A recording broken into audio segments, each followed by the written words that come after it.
मैं रीना मिश्रा आज एक पारंपरिक जेवनार सुनाने जा रही हूँ। घर आए मेहमान जब भोजन करने लगते हैं तब स्त्रियाँ कुछ मंगल गारी गाती है, उसे जेवनार कहते हैं। घर आए मेहमान को ईश्वर मानकर सेवा करने की परंपरा है, तभी तो हमारी परंपरा में भोजन कराने की जगह को लीप कर पवित्र किया जाता है, उस पर अबीर चंदन से सजाया जाता है, फिर बैठने के लिए आसन बिछाया जाता है। परोसने वाले भी अपना हाथ पैर धोकर पवित्र हो जाते हैं। भोजन जब शुरू होता है तब जेवनार शुरू होता है। इसका महत्व इस प्रकार है, संगीत में रुझाकर इन्हें खूब खिलाना, संगीत के माध्यम से अपनी दीनता दिखाकर मेहमानों की महत्ता को बढ़ाना है। आज यह परंपरा समाप्त होती जा रही है, बफर भोजन प्रचलित हो रहा है। हम भिखारियों की तरह हाथ पसार कर खड़े खड़े खा रहे हैं। ऐसा कर हम अपनी परंपरा का हनन कर रहे हैं। हमें अपने परंपरा को कायम रखना चाहिए। आइए हम अपनी परंपरा का स्मरण इस गीत के माध्यम से करें। मन मोहन मदन मुरारी, लाज राखहु मोरी। मन मोहन मदन मुरारी, लाज राखहु मोरी। लाज तरखी प्रभु भक्त ध्रुव के, लाजत रखी प्रभु भक्त ध्रुव के। अटल राज दिलाई, लाज राखहु मोरी। मन मोहन मदन मुरारी, लाज राखहु मोरी।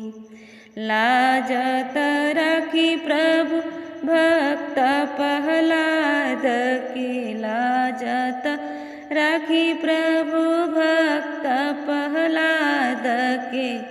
जिनी खामा में बन्हाई, लाज राखहु मोरी। मन मोहन मदन मुरारी, लाज राखहु मोरी। लाजत रखी प्रभु द्रौपद सुता के, लाजत रखी प्रभु द्रौपद सुता के। सभवा में साड़ी ना ओराई, लाज राखहु मोरी। सभवा में साड़ी ना ओराई, लाज राखहु मोरी। मन मोहन मदन मुरारी, लाज राखहु मोरी। लाजत रखी प्रभु भक्त सबरी के, लाजत रखी प्रभु भक्त सबरी के।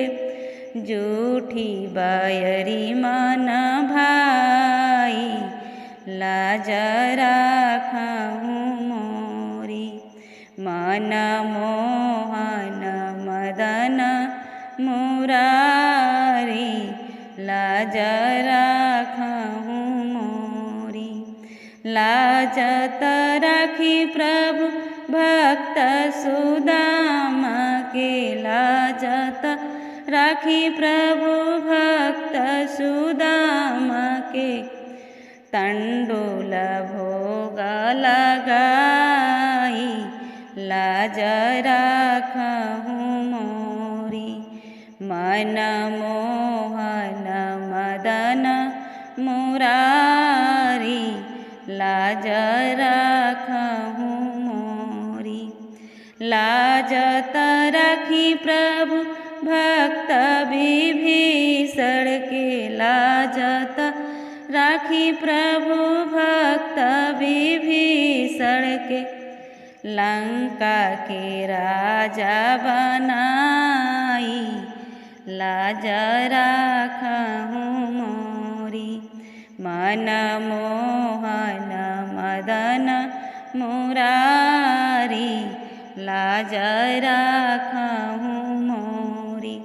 लाज रखी प्रभु भक्त विदुर के, लाज रखी प्रभु भक्त विदुर के, केला के छिलका मन भाई, लाज राखहु मोरी। मन मोहन मदन मुरारी, लाज राखहु मोरी।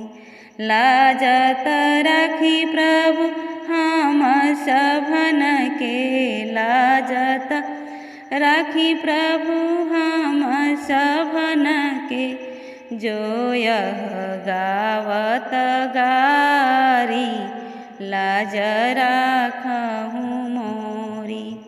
मन मोहन मदन मुरारी, लाज राखहु